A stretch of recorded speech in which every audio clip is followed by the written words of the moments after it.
good news. Contrary to that recent alarmist episode in 60 Minutes, humanity is not doomed to extinction.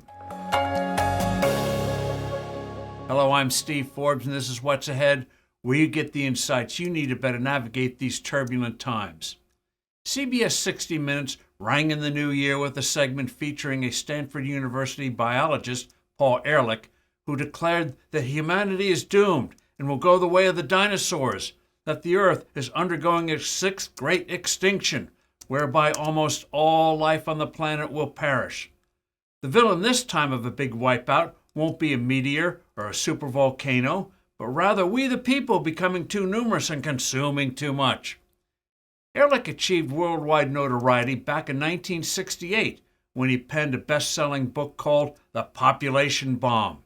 He declared, quote, "The battle to feed humanity is over. In the 1970s, the world will undergo famines. Hundreds of millions of people are going to starve to death." End of quote. Instead of being treated like those street corner cranks telling us the end is nigh, Ehrlich's alarms were taken so seriously by numerous economists, academics, pundits, and politicians. Population control policies proliferated.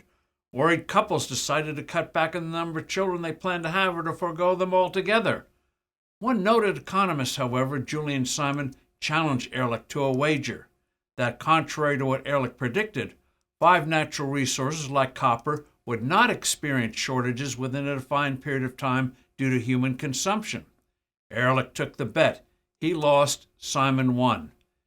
Ehrlich's apocalyptic predictions then and subsequently were totally wrong.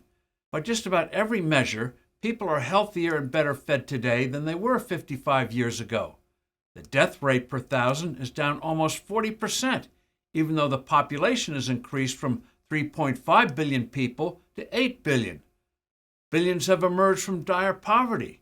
Nonetheless, Ehrlich and his ilk are still at it. In 2014, he warned, quote, "We will soon be asking, is it perfectly okay to eat the bodies of your dead because we're all so hungry?" End quote. And he told 60 Minutes, "We've had it." That a popular TV show would highlight a perennially wrong popularizer like Ehrlich speaks volumes about the downbeat times we live in, wherein faith in the future is in short supply. This is nothing new, however. Over 2 centuries ago, for example, a Scottish minister, Robert Malthus, achieved Ehrlich-like notoriety with a treatise entitled An Essay on the Principle of Population, where he argued that any improvement in the lot of humanity was unsustainable because population growth would inevitably outpace the production of food. The real threat to humanity's betterment is government suffocating opportunities for people to flourish.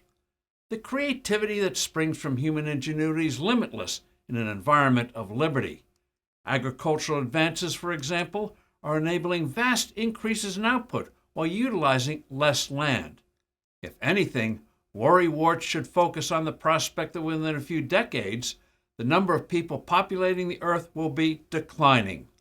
I'm Steve Forbes. Thanks for listening. Do send in your comments and suggestions. I look forward to being with you soon again.